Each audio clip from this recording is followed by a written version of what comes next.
জয় পেল ভারত। টি-20 বিশ্বকাপে চ্যাম্পিয়ন ভারত, দক্ষিণ আফ্রিকাকে হারিয়ে চ্যাম্পিয়ন ভারত, টি-20 বিশ্ব চ্যাম্পিয়ন রোহিত ব্রিগেড।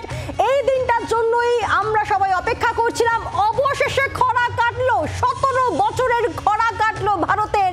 টি-20 বিশ্বকাপে ট্রফি জয় ভারতের। 2007-এর পর 2024 জয় পেল ভারত। টি-20 বিশ্বকাপ চ্যাম্পিয়ন ভারত, দক্ষিণ আফ্রিকাকে হারিয়ে চ্যাম্পিয়ন ভারত। টি-20 বিশ্বকাপে চ্যাম্পিয়ন রোহিত ব্রিগেড এবং রাহুল দ্রাবিড় কোচ হিসেবে তার কিন্তু এটাই শেষ বিশ্বকাপ।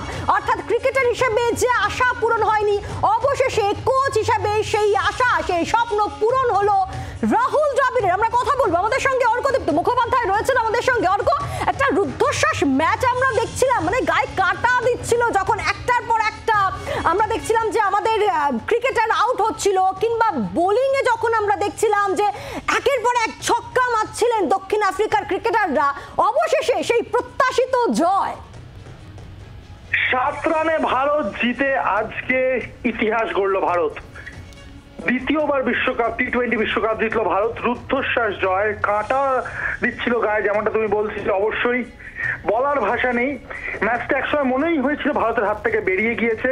যেভাবে হেনরিক ক্লাসেন, ডেভিড মিলার খেলছিলেন, এই মুহূর্তে আমি দেখতে পাচ্ছি হার্দিক পান্ডিয়া, তিনি কাঁদছেন, হাউ হাউ করে কাঁদছেন, এবং এটা খুব স্বাভাবিক। শেষ ওভারে হার্দিক পান্ডিয়া বল করতে এসেছিলেন, 6 বলে 16 রান বাকি ছিল। যে প্রেশার নিয়ে তিনি বলটা করেছেন।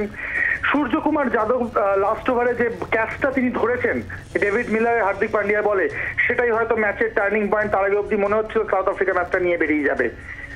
সব ভালো যা শেষ ভালো, এবং শেষটা ভালো হয়েছে, এবং তাই সবটা ভালো হয়েছে। আনবিটেন থেকে টি-20 বিশ্বকাপ জিতলো ভারত। এটা একটা রেকর্ড, এটা একটা কখনো হয়নি এরকম একটা অ্যাচিভমেন্ট। এখনো কিন্তু হার্দিক পান্ডিয়াকে কাঁদতে দেখছে। অন্যান্য প্লেয়ার যারা রয়েছেন তাদেরও কিন্তু চোখ ছলছল করছে। কোচ রাহুল দ্রাবিড়কে দেখতে পাচ্ছি এই মুহূর্তে, যিনি গোটা মাঠে প্রদক্ষিণ করছেন, প্লেয়াররা তাকে কোলে তুলে নিচ্ছেন। এবং এটাই রাহুল দ্রাবিড়ের কিন্তু শেষ ম্যাচ ছিল ভারতের কোচ হিসেবে। সেই ম্যাচ তিনি জিতলেন এবং বিশ্বকাপ জিতে তিনি কোচিংকে বিদায় জানাতে চলেছেন। এবং একটা হ্যাশট্যাগ চলছিল কদিন আগে থেকে, বা একটা ক্যাম্পেইন চলছিল কদিন আগে থেকে, যে ডু ইট ফর দ্রাবিড়। সেইটা কিন্তু আজকে বাস্তব হলো। রোহিত শর্মাকে দেখছি চূড়ান্ত ইমোশনাল হয়ে পড়েছেন। সেমিফাইনাল জেতার পর রোহিত কাঁদছিলেন, কিন্তু এখন ফাইনাল জেতার পর মাঠে মাঝখানে দাঁড়িয়ে আকাশের দিকে তাকিয়ে রয়েছেন, চোখ মুছছেন, তিনিও কাঁদছেন রোহিত শর্মা। কারণ আমরা ভুললে চলবে না যে 2023-এ আহমেদাবাদে অস্ট্রেলিয়াকে 50 ওভারের বিশ্বকাপ ফাইনালে হারের যন্ত্রণা তিনি বলেননি। সেই যন্ত্রণা কিছুটা তো বটেই, অনেকটাই বলা যায় প্রলেপ পড়লো আজকের এই টি-20 বিশ্বকাপ জয়।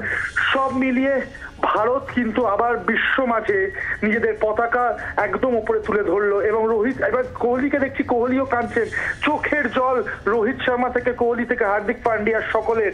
এটা একটা অবিস্মরণীয় মুহূর্ত, অবিশ্বাস্য মুহূর্ত। গত 11 বছরের যে একটা খরা চলছিল, যে আইসিসি ট্রফি ভারত জিতছে না, 2013 পর থেকে কিন্তু কোনো আইসিসি ট্রফি ভারত জিতছিল না, পরপর 3টে ফাইনালে উঠে হেরে গিয়েছে।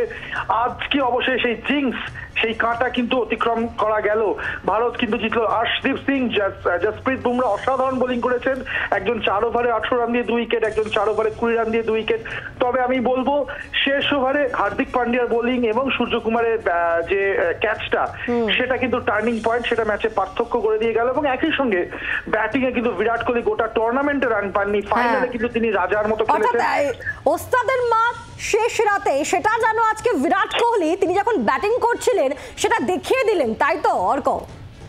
একেবারে ওস্তাদের মাস শেষ রাতে বিরাট কোহলির থেকে কিন্তু একটা বড় ইনিংস গোটা টুর্নামেন্টে রান পাননি। রাহুল দ্রাবিড়, রোহিত শর্মা দুজনেই কিন্তু ফাইনালের আগে বলেছিলেন বিরাট কোহলি ইজ লোডিং, মানে তিনি একটা বড় রান করার জন্য কিন্তু তৈরি হচ্ছেন, এবং সেটা কিন্তু আজ বাস্তব করে দেখালেন। অর্ক, আমাদের সঙ্গে থাকো, নিউজ রুম থেকে রয়েছেন আমাদের আরেক প্রতিনিধি দেবাঞ্জন রয়েছেন আমাদের সঙ্গে। দেবাঞ্জন, ম্যাচ শুরুর আগে অবধি আমরা হাজারো কথা বলছিলাম, আজকে এই মুহূর্তে মানে গায়ে কাঁটা দিচ্ছে যখন এই কথা বলছি যে হ্যাঁ আমরা জিতে গিয়েছি, মানে এটার জন্য অপেক্ষা ছিল।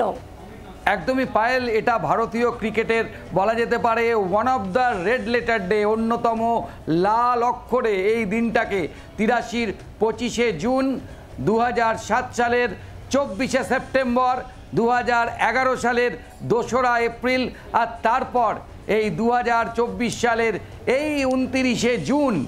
বলা যেতে পারে এই 4টে ভারতীয় ক্রিকেটের ইতিহাস যতদিন থাকবে জল জল করবে এই 4টে দিন, এবং পেন্ডুলামের মতো দুলতে থাকা ম্যাচ যে ম্যাচে 30 বলে 30 রান ছিল, সেইখান থেকে কিন্তু ভারতীয় বোলারদের এরকম দুরন্ত কামব্যাক, এবং সেই কামব্যাকের জেরে আজকে বৃষ্টি মুখর দিন, যারা আমার মতো যারা 83-র 25শে জুন দেখেছেন তারা জানেন যে সেই দিনও কলকাতায় বৃষ্টি হচ্ছিল।